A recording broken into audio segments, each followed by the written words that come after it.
Whoa. Welcome, Tom. I've seen this one before. Wow.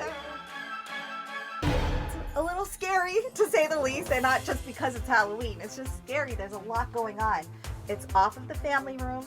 It's not a guest bedroom. It should be a den. It's time for a change. All right, the old high five. You ready? I'm ready. All right, let's I'm do ready. it. Oh, wait, high five. Yeah. Oh, wait, his arm just fell off. Way to go.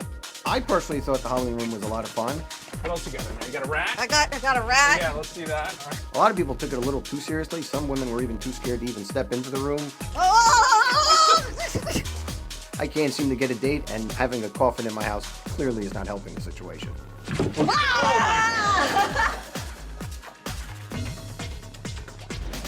Oh, she got it. Oh, snap.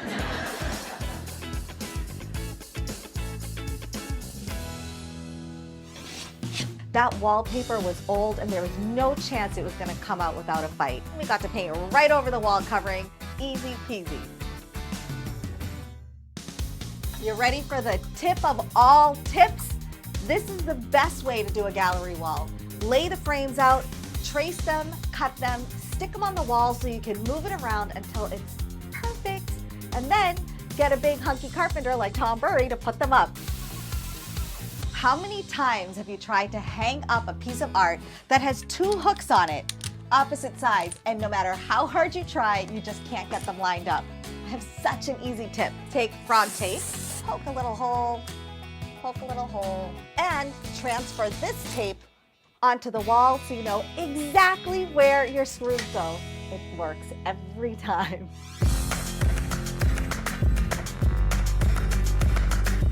And so it officially becomes a den. A desk, a chair, some cabinets. We're going for multifunctional use here. Mirrors are a small room's best friend. We're hanging it opposite the gallery wall so that it reflects the artwork and it makes the room feel bigger. Right there. You got it. I just have these throw pillows from Hay Needle. You want to put that over there? Perfect. And we are done. All right, Chris, we are going from Halloween horror to a businessman's haven. Open your eyes. Wow. This is gorgeous. This is just amazing. I'd like to remind you that you had a coffin in this Yeah. room today. Went from a coffin to an actual desk. Look at that. Wow. Go ahead, have a seat. Try it out. How do you feel about the fact that the Halloween room is gone forever? This is unbelievable. Good. I'm glad you love it. All of these pieces are from Rachael Ray Home. They're gorgeous. This is really incredible. This is nicer than the desk I have in my law office. Thankfully, we got some help from S&G Cleaning Services because this room was a hot mess. Yeah. My goodness, this is the way to do it. This is first class.